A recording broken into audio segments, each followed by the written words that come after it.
Bonjour à tous, c'est Boulistrade, bonjour à toi Pasco. Bonjour à toi, comment ça va? Bah ça va très bien et toi? Bah écoute, que dire, ça va bien, on a vu un beau match de foot hier soir. Victoire du Beşiktaş hier 2-1 face à l'Olympique Lyonnais pour les quarts de finale retour de la Ligue Europa. Mais Lyon s'est qualifié au tir au but, 7 tirs au but à 6, avec notamment Maxime Gonalon qui offre la victoire aux Lyonnais. On donne tout de suite notre avis sur ce match. Alors, très beau match, plein d'intensité des deux côtés, ça a attaqué beaucoup. On a vu des attaquants présents, on a vu du jeu, des actions de but. Mais quelques, tu me l'as dit, quelques déchets techniques. Oui, quelques petites erreurs qui font que le match était un petit peu moins dingue que ce qu'on avait vu, mais globalement c'était un super match, Oui, moi j'ai pris beaucoup de plaisir. Du suspense, ça s'est terminé au tir au but, en tout cas positivement pour nous, les Français qui supportons les clubs français en Europe. Hein. Et donc bravo, et voilà, on s'est pas ennuyé. Ouais, vraiment un vrai match européen de qualité. Merci beaucoup aux Lyonnais et aux joueurs de Beşiktaş qui nous ont offert une belle performance. On part tout de suite. Et parlons aussi de l'ambiance quand même. Oui, quelle ambiance remarquable encore, mais bon, les Turcs, on sait, hein, ils sont capables de mettre des bonnes ambiances, tant qu'ils balancent pas des fumigènes et des pétards sur les adversaires, ça va. Exactement. Mais bon, il n'y en avait pas hier, donc c'était plutôt facile. On part tout de suite sur les notes du match.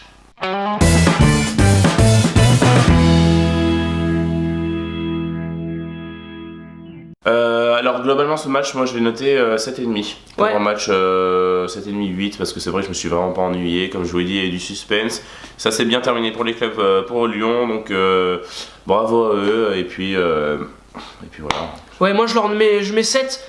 Comme toi, j'ai pris énormément de plaisir, mais il y a eu quelques petites erreurs techniques qui m'ont un petit peu gâché la soirée, donc 7. Voilà pour moi. On part maintenant sur les notes des équipes. Alors Lyon, il faut pas oublier que ils se sont fait dominer parce qu'ils ont perdu le match 2-1. Ne l'oublions pas, donc on leur met un petit 6,5. Ouais, 6,5 ça me va très bien. Et Beşiktaş en 7 parce qu'ils ont su répondre présent, ils ont voulu vraiment réagir après le match aller où ils sont quand même perdus d'une manière assez. Ça fait quand même mal. Ça fait mal au. C'est pas ouais, simple. c'est compliqué de réagir après ça. Même si c'est vrai que les Lyonnais ont pas mis beaucoup de temps à égaliser, ils ont quand même essayé de réagir et on a vu d'ailleurs leur public les applaudir à la fin du match malgré la défaite malgré la non-qualification, et j'ai trouvé ça joli. Et donc voilà. Ouais, ils ont fait un très bon match. Très bon match, 7, c'est une très bonne note, je suis tout à fait d'accord avec toi. On part maintenant tout de suite sur le top 3. Donc note numéro 1 du top 3, c'est Anthony Lopez, un joueur lyonnais qui fait partie des meilleurs depuis quelques saisons, depuis qu'il a été mis à la place de Vercoutre, c'est ça? Exact. Donc, grand gardien Vercoutre. Ouais, c'était vraiment un très beau pari de Hubert Fournier. C'est Hubert Fournier? Oui, c'est Hubert Fournier qui l'a mis en titulaire. Ouais. Et franchement, il est là, on voit, je pense qu'il est aimé de tous les Lyonnais, parce que c'est vraiment celui, en tout cas sur toutes les saisons, même les saisons où ça allait pas bien pour Lyon, qui restait, qui était toujours là dans les bons et comme dans les mauvais moments. Donc franchement, très bon gardien. En tout cas, il l'a prouvé hier soir encore en arrêtant il a arrêté deux pénaltys. Ouais. Et donc voilà. Ouais, monstrueux encore Anthony Lopez, et il fait aussi des arrêts pendant le match qui sont décisifs. Moi, mon numéro 2 personnellement, c'est Talisca, le joueur du Beşiktaş, qui a fait un match remarquable. Il met un doublé, il est partout, il est énorme, le joueur prêté par Benfica, donc moi je le mets en numéro 2. Je suis entièrement d'accord. Ok. Et après on avait un numéro 3, on en a tous les deux un différent, mais c'est vrai que moi j'ai pensé à celui qu'il a mis parce que c'est difficile, et donc moi j'ai quand même voulu souligner la prestation de Lacazette, même si c'est vrai qu'il a raté, il n'a pas eu de réussite, donc ça joue beaucoup. Toi, je sais que t'es pas d'accord avec ça. Je suis pas d'accord, vous allez voir juste après. Moi, j'ai préféré mettre Gonalon, qui a pas fait un grand match par rapport à Lacazette, mais qui a le mérite d'être là dans le moment important qui est le tir au but, et sans lui, il n'y aurait pas eu Lyon en demi-finale. J'y ai pensé aussi, donc je suis entièrement d'accord avec ça. On peut finir sur cette bonne note maintenant, on part sur les flops 3.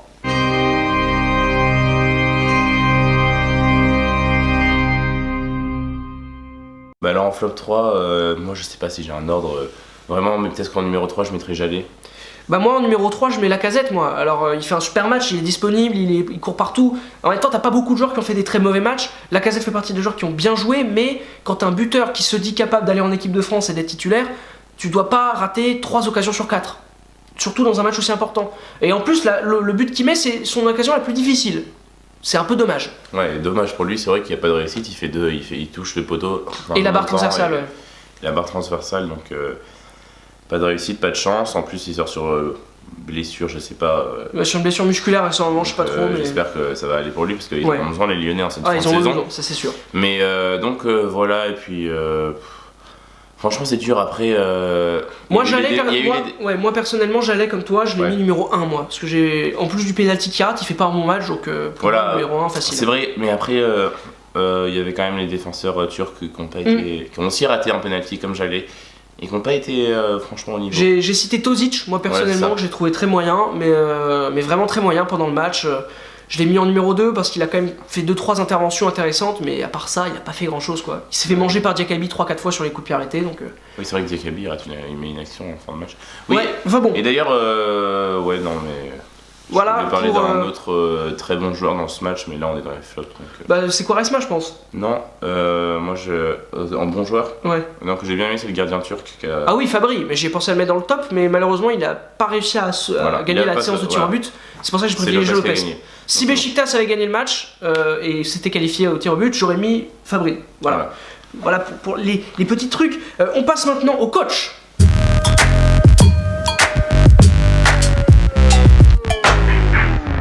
Que dire, il n'y a pas forcément grand chose à dire, hein. Franchement ils ont aligné leur équipe type dès le départ je pense, ou en tout cas l'équipe qui pensait gagner, qui allait gagner le match en tout cas. Le coach turc a eu raison des Lyonnais en mettant son équipe, hein.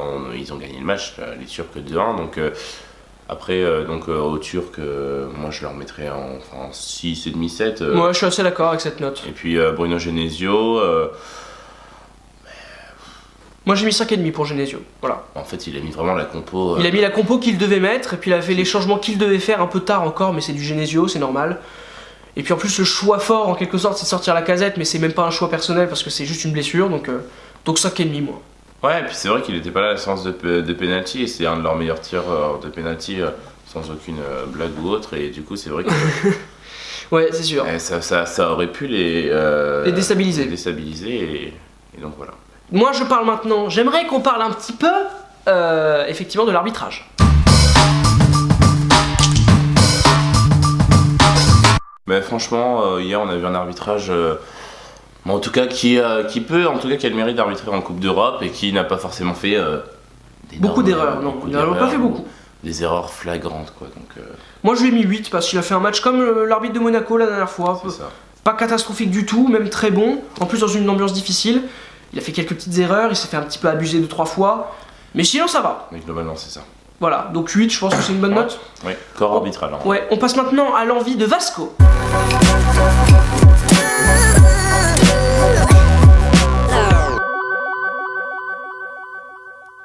Mais moi franchement, à part parler donc de Valbuena qui revient bien, depuis en tout cas cette saison, j'ai pas grand chose à dire à part que vraiment Valbuena il revient à un niveau où on l'avait un peu perdu. Il devient intéressant. À Lyon, et il devient intéressant et il est bon et ça me fait plaisir de le voir comme ça. Même je parlais aussi au niveau du fait qu'il simule plus quand il prend des coups. Non mais ça c'est vraiment quelque chose qui m'a bluffé de sa part, hein, parce que moi je me rappelle il y avait des moments où il était critiqué pour ça parce que c'est vrai qu'il faisait des roulades et tout. Là c'est vraiment, mais franchement. Je me rappelle le match aller ou le match contre Rome et tout, il est vraiment, mais moi je trouve qu'il a vraiment changé. Il a une bonne attitude, c'est un patron, quoi. C'est vraiment devenir patron de Lyon et c'est très positif pour lui et peut-être pour l'équipe de France. On ne sait pas, on verra peut-être plus tard. Il y aura peut-être une question foot d'ailleurs qui tournera autour de ce sujet. Vous verrez plus tard. Moi je vais donner mon envie tout de suite.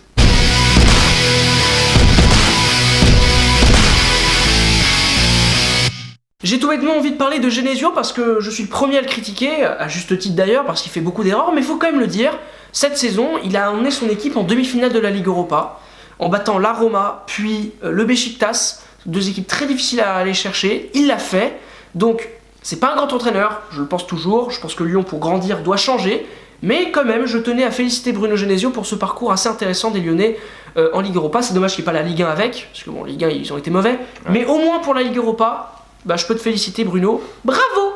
C'est vrai que t'es souvent revenu sur Bruno Genesio dans ses envies, je me rappelle, même contre la Roma.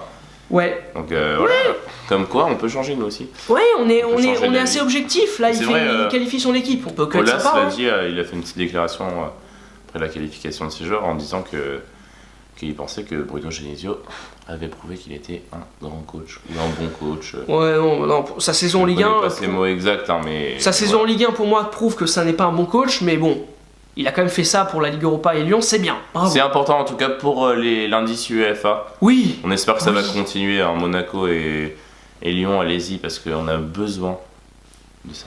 Et une petite finale européenne nous ferait pas de mal, n'est-ce pas? Exactement. Ce serait pas mal.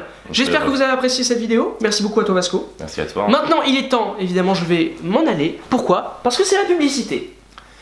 Comme d'habitude, on like, on partage, on commente, et puis on n'hésite pas à donner son avis dans les commentaires. On n'hésitera pas, on vous répondra. Donc, on vous souhaite une bonne journée, puis on va se retrouver évidemment pour de nouvelles vidéos sur notre chaîne Foot News. Au revoir!